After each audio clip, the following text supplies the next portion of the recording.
Olá, amigos da Leandro Stormer, eu sou Thiago Bizzi e esse é o Farol LS referente pregão do dia 22 de junho de 2015, segunda-feira.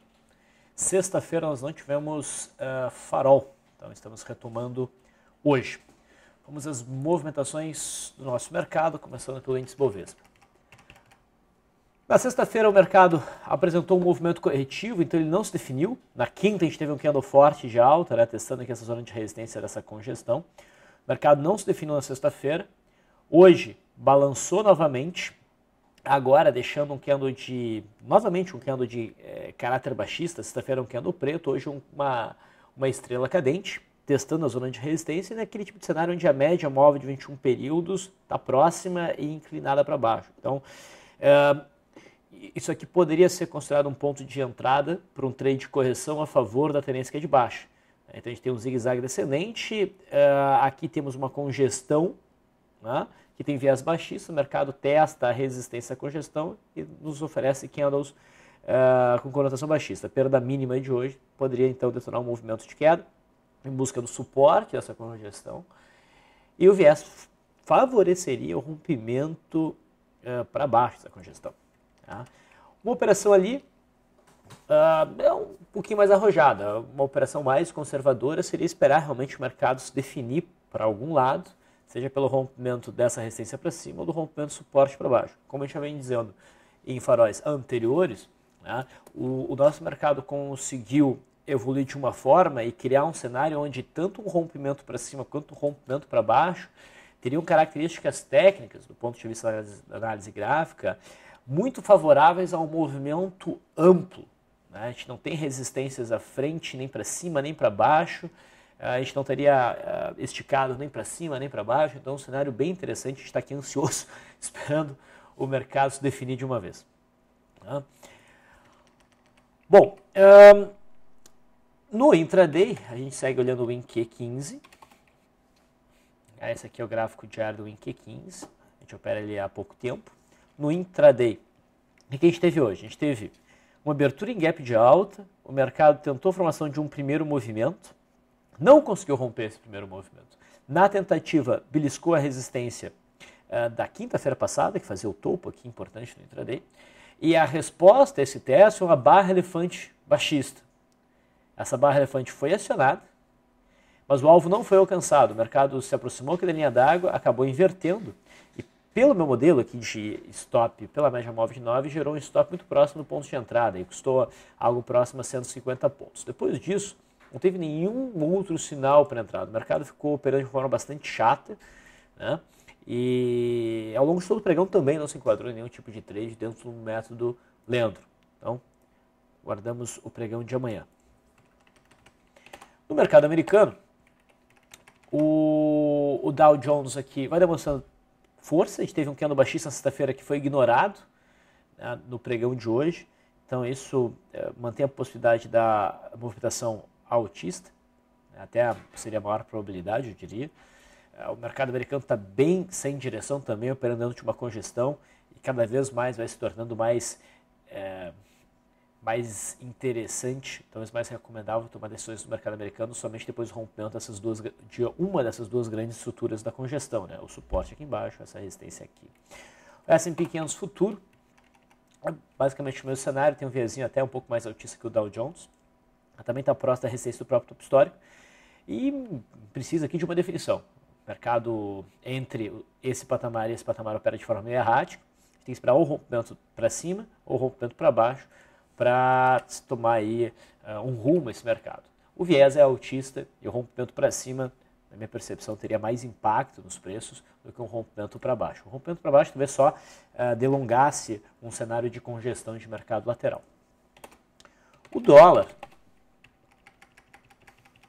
apresentou uma boa alta na sexta-feira, tá? Mas continuo entendendo que o rompimento que nós tivemos aqui no dia 17, que foi quarta-feira, foi bastante significativo, né? O fato do dólar não conseguir se manter acima desse ponto aqui sinaliza que o cenário não é mais altista de mercado operando dentro de um canal, tá? E ele pode chamar nossa atenção para uma eventual compra, como poderia ser o caso aqui na superação da máxima desse martelete, tá? Mas não é um ponto seguro para posicionamentos de swing trade. O que eu gostaria de ver no dólar para voltar a acreditar na possibilidade de uma pernada de alta? O rompimento da LTB de curto prazo, um rompimento com boas características. O ideal seria a gente ter o rompimento da CLTB, com os preços ou fechando acima da média móvel de 20 períodos e tendo essa máxima superada, ou ter um pequeno zigue-zague ascendente. Algo mais ou menos como ocorreu aqui. O dólar realmente sinalizou um ponto de entrada, apesar de ser uma entrada bem mais agressiva aqui, mais perigosa, né, menos consistente aqui do que teria sido aqui. Né? É uma entrada que teria sido estopada se o cara deixou um stop automático. E isso mostrou que esse movimento de correção não estava mais amigável a entradas por correção. A gente deveria buscar compra somente no rompimento confirmado dessa linha de tendência de baixa. Coisa que ficou mais claro, né, a partir deste candle aqui, então a gente teve esse movimento de alta. A mesma coisa se reproduziria aqui. Tá? Compras de correção, ou, como aqui, elas vão ter o problema de estar abaixo de CLTB e talvez o movimento não vá muito longe. Hoje a gente teve um dia de baixa, talvez amanhã dê continuidade ao movimento de queda, um zigue-zague descendente em busca aqui do fundo de maio. No intraday,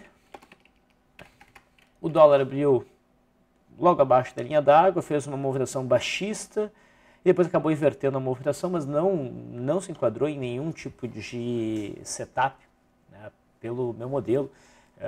Sendo muito fiel à regra, até teve um primeiro movimento dando o método Leandro, mas que acabou sendo encerrado no 0 a 0 e visualmente para mim a gente não teve o primeiro movimento no dólar hoje. Com essa movimentação surgiu esse suporte aqui em 3.078. O dólar não nos diz muita coisa, mas minha percepção é que ele está mais favorável ao movimento de queda. O juro deu uma movimentada interessante, né? Na quinta-feira a gente viu o juro reagindo a esse suporte intermediário, essa primeira fronteira de gap. Minha expectativa é que essa primeira fronteira de gap venha a ser rompida, já que o alvo primário foi alcançado, então isso permite uma correção mais ampla. Gera uma expectativa de uma correção mais ampla, ou seja, a gente não esperava, ou eu não espero ver essa resistência sendo rompida no curto prazo. Na sexta-feira o juro deu um salto para cima, tentou o rompimento, não conseguiu, deixou uma estrela cadente, tá? E dá então um novo sinal de venda que foi acionado no pregão de hoje pela perda mínima de sexta. Agora sim, tá? Essa estrutura de suporte deve ser rompida e a gente deve ver o fechamento desse gap e o teste da média móvel de 21 períodos aqui embaixo. Tá? Porém, se o juro conseguir fechar acima dessas duas linhas, há uma sinalização altista importante nisso, mas não acho que isso vai acontecer. Os principais papéis, a Vale teve um dia de queda, mas não sai desse cenário de congestão, a gente aguarda o rompimento para cima ou para baixo. A Petrobras também segue andando de lado, não rompeu essa resistência por volta aqui dos 13,55, 13,60. Se romper, abre espaço para um day trade, talvez, mas principalmente um swing trade curto em busca do topo de maio. Se a Petrobras iniciar o movimento de queda, tem suporte aqui em 12,30 e o rompimento de 12,30 poderia então abrir espaço para vendas mais longas. Setor siderurgia, Gerdau, volta a cair, volta a se aproximar dessa zona de suporte, o papel não está demonstrando força para conseguir repicar. Passar num ponto não muito interessante para compras e principalmente não para vendas. A CSNA teve uma leve correção, segue operando abaixo da média móvel de 9 e ainda espera um movimento de queda para buscar esta linha azul aqui, um pouco abaixo. Os em Minas abriu espaço para operação de compra na superação dessa massa, esse engolfo de alta, porque a frustração do rompimento do fundo de abril pode ser lido interpretado como Twin Towers, o volume foi razoável, mas apesar disso hoje a gente tem um candle feio e isso abre possibilidade para retomada do movimento de queda. Então aqui era uma entrada apenas razoável, o candle de hoje ameaça o movimento de alta. Tá? Setor bancário, Bradesco segue dentro daquela congestão, não tomou uma decisão ainda, a gente aguarda um rompimento para cima para baixo. Itaú segue testando essa zona por volta dos 34,85, vai começando a se formar uma resistência aqui. O candle de hoje é de indefinição, junto com a média móvel de 20 períodos. Se abre espaço até para uma operação na ponta vendedora perto da mínima. Eu não buscaria essa operação para o swing trade, mas é um papel que eu olharia no intraday, buscando algum day trade na ponta vendedora para se aproveitar desse cenário. Banco do Brasil, mostrou um pouco mais de força hoje, está testando essa zona de resistência intermediária 23,50, talvez vá um pouquinho mais além, buscando os 24,20, mas ainda dentro de um viés baixista, um cenário ruim para apostar em compras, mas também vai perdendo um pouco de força a direção baixista. Outros papéis que chamam atenção, eu devo chamar atenção para a BOVA 11. A BOVA 11 opera dentro de um retângulo estreito e está testando a resistência desse retângulo. Temos aqui um candle de cotação baixista, um candle de reversão, a perda mínima abre espaço para vendas que estaria alinhada com o viés de curto prazo. Então, possivelmente uma queda até 51,20, talvez culminando finalmente no rompimento para algum lado, talvez para baixo. Se romper para cima também interessa, a média de 21 períodos já está meio neutro.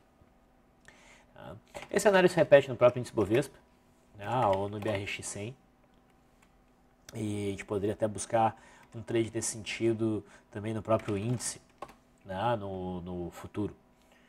Tá? Uma forma, uma abordagem mais de swing trade. Braskem também chama atenção, então uma paulada para baixo na sexta-feira. Hoje deu continuidade esse movimento de quedas, que ficou com uma cara de barra de ignição aos moldes dessa barra aqui. Tá? Conseguiu produzir um movimento de quase 7% de queda, mas o mercado se recuperou bem em forma que um candle de cotação altista. Não me sinto muito confortável para operações de swing trade, mas esse é o tipo de papel que a gente quer olhar no intraday. Inclusive, olhando aqui o intraday, a gente percebe que sexta-feira teve que a gente não estava aqui presente, teve um day trade de rompimento de primeiro movimento muito fácil aqui em Braskem. Primeiro movimento bastante claro e repara o rompimento com muito volume. A partir do fechamento desse candle, a gente teve uma queda, o papel fechou na mínima de 5,5%. Hoje o mercado, já com as bandas abertas, iniciou o dia caindo. Daí faz essa barra grande, que pode ser lida como uma barra elefante, mas com a característica não de ignição, de exaustão. O próximo candle foi um candle muito forte de reversão altista e permitiu uma compra no intraday, uma compra de retorno à média. Claro que esse tipo de operação é muito mais arriscada que esse tipo de operação aqui. Mas quem entrou se deu muito bem. O mercado passou por cima da média móvel de 9, carregando o trade pela média móvel de 9, teria levado a operação até o fechamento em 12,45, produzindo aí um ganho de novo, quase 6%. Então, o Braskem chama atenção. E é um papel que a gente deve continuar olhando para o pregão de amanhã. Tem bastante volatilidade, pode fazer uma forte movimentação para cima ou para baixo. O ideal seria uma abertura aí com um pequeno gap, seguido por rompimento de linha d'água, seja para cima, seja para baixo. NBR também chamou atenção, mostrou a força ao longo do dia, que deu a entender força nesse do dia, poderia produzir um bom rompimento no intraday para o primeiro movimento, não conseguiu, passou o dia inteiro andando de lado, bandas estreitas até começa a se abrir. A perda mínima desse doji totalmente fora da banda abre espaço para vendas, de retorno à média. Bastante volume aqui, mas é uma operação que eu gostaria de olhar sempre pelo intraday, já que a distância para a média móvel de 20 períodos não é tão grande. Equatorial, na sexta-feira conseguiu produzir o rompimento dessa faixa de resistência em 35, deixou mais claro, o papel deve prosseguir numa movimentação altista. Às vezes eu falo meio rápido, que eu quero ser curto aqui no tempo. Entrada possível até no preço atual, desde que o estoque fique abaixo da mínima do dia 18, pelo menos. E esse papel também exposto aqui, a possibilidade de um pullback, se acontecer, deve ser avaliada como uma oportunidade. GET3 também, setor elétrico, chama atenção. A gente teve um forte gap no início do mês de junho, seguido de uma consolidação que formou uma ilha e o candle de hoje rompe essa ilha para cima. É um sinal altista, o problema é que está um pouquinho distante da média móvel de 20 períodos, não tem muito volume para compensar esse afastamento. Então, chama atenção o papel que a gente deve olhar de perto no pregão de amanhã, ver se a gente identifica aí alguma oportunidade, no intraday principalmente, onde a gente pode controlar um pouco mais de perto e desenrolar. Mas, de qualquer forma, a expectativa é de uma movimentação altista até uns 17,35, e essa movimentação tornou o patamar aqui em torno de 15,95, 16 reais, um patamar bem forte de suporte.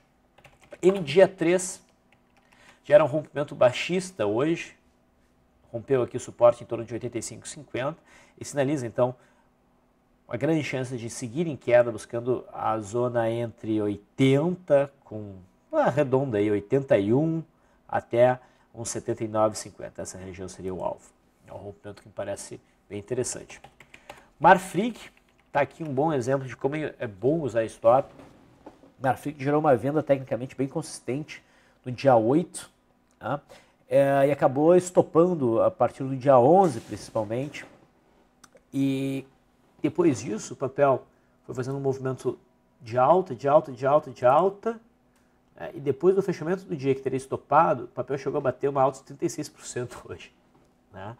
Então, quando o mercado não faz o que é bem óbvio, se espera que o mercado faça exatamente o oposto, com intensidade. Aconteceu no caso de Marfrig. Mas esse movimento em Marfrig deve ter se encerrado, pelo menos no curto prazo. Aí. A gente saiu de um extremo da banda a outro. O papel saiu completamente para fora da banda de Bollinger, alcançou a zona da média móvel de 200, teve um pico de volume. No intraday, inclusive chamou a atenção essa abertura, permitiu um day trade na ponta vendedora, um setup chamado T-Gap. Mas aqui vamos fazer muitas ressalvas. Um trader mais novato deve evitar esse tipo de operação. Aqui ela é bem arriscada. Esse setup, se chama de gap, quando o gap é muito grande, tem que ter muita sensibilidade para trabalhar. Porque o gap não vai ser fechado de imediato. Então tem que se buscar um objetivo curto aqui, porque o que mais acontece no mercado é uma primeira pancadinha para baixo e depois voltar e transitar próximo ao ponto de entrada, talvez até passar desse patamar. Foi o que aconteceu. Então, o mercado criou até a média móvel de 9 e aqui era o ponto para encerrar posições. Foi o que a gente falou na last live, foi exatamente o que aconteceu. Lembre, por exemplo, recentemente o gráfico da SLED 4 fez algo muito parecido, né? Tem um trade aqui, uma oportunidade de venda bem curtinha e depois recuperou e ficou andando de lado. Então foi isso que a gente viu em Marfrig hoje. MYPK3, na sexta-feira gerou um rompimento bem interessante, rompeu essa consolidação, né, com bastante volume, não estava distante da média móvel de 21 períodos e abria as bandas. Estava para entrar já no fechamento da sexta ou entrar na superação da máxima, o mercado hoje deu uma bela, uma pancada, mais de 7% de alta, já teria cumprido praticamente todos os modelos de RP, ou de alvo, pelo menos de curto prazo, e alcançou a média móvel de 200. No intraday, o papel, na sexta, iniciou o dia oferecendo uma barra elefante altista, que fluiu muito bem. Teve até num gráfico de 5 minutos um power breakout aqui, que também fluiu bem. E hoje, novamente, uma barra elefante de ignição, que também gerou um belo movimento. Essa barra elefante na direção contrária não foi acionada, mas se tivesse ocorrido a perda mínima, aqui seria uma venda. Agora, é bem possível que o MYPK3 dê uma respirada. Tá? Uma correção de volta aqui para a faixa de 12,30 provavelmente vai ser oportunidade para uma operação de compra, nem que seja de curtíssimo prazo. RADL chama atenção, anda muito forte, rompe aqui o topo de maio, dá para considerar isso como uma congestão, e esse rompimento válido para compras, com stop no mínimo abaixo da mínima de hoje. Entrar pela superação da máxima aqui pode ser uma boa. Então está com uma cara bem boa, abrindo as bandas de Bollinger, próxima da média móvel de 20 períodos. Se superar a máxima de hoje no pregão de terça-feira, esse papel deve dar mais uma pancada para cima. Então chama muita atenção a RADL3. E por fim, TRPL também demonstrou força, abrindo um bom gap, conseguiu manter esse gap aberto, fechou próximo da máxima, volume crescente. Tem boas chances desse movimento ter continuidade em busca da faixa dos 43,80.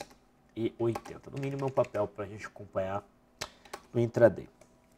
Em termos de day trade, eu acho que eu mencionei o que foi mais interessante, né? Aquele trade de retorno à média em Braskem. NBR ficou na expectativa do rompimento do primeiro movimento e não fluiu. Marfrig, nós vimos a vendinha curta, MYPK3 foi a barra elefante.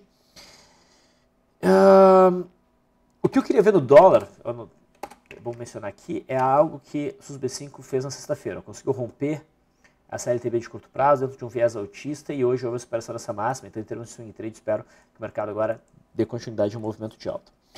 Isso não era intraday, mas outros papéis que chamaram a atenção intraday, CEMIG, enquanto a NBR não conseguiu romper, CEMIG conseguiu fazer um bom rompimento de primeiro movimento, com bom volume, e o trade fluiu muito bem. Tá? Mais de 2% de alta, para a volatilidade do papel foi bem bom. Banco do Brasil também rompeu o primeiro movimento, era um trade possível, nesse candle aqui, mas acabou não fluindo. O papel ficou andando de lado, o ajuste de stop pela média móvel de 9 teria se dado aqui, aí possivelmente teria se encerrado no leilão, um pouquinho antes do leilão, acionando o stop. Acabou não fluindo essa operação. Gerdau gerou uma venda aceitável para o barra elefante, mas o ganho foi pequeno, 0,5%. Usiminas também acionou uma barra elefante, mas não conseguiu romper o suporte aqui dos 4,59 no intraday. Não gerou stop, teria gerado um pequeno ganho, mas é um papel bem interessante de na terça-feira acompanhar. Se houver rompendo essa região para baixo, provavelmente vem buscar a faixa dos 4,42. Foi isso que te ocupou mais de perto ao longo do pregão de hoje. Vou finalizando por aqui. Desejo a todos um ótimo início de semana e até o próximo Farol.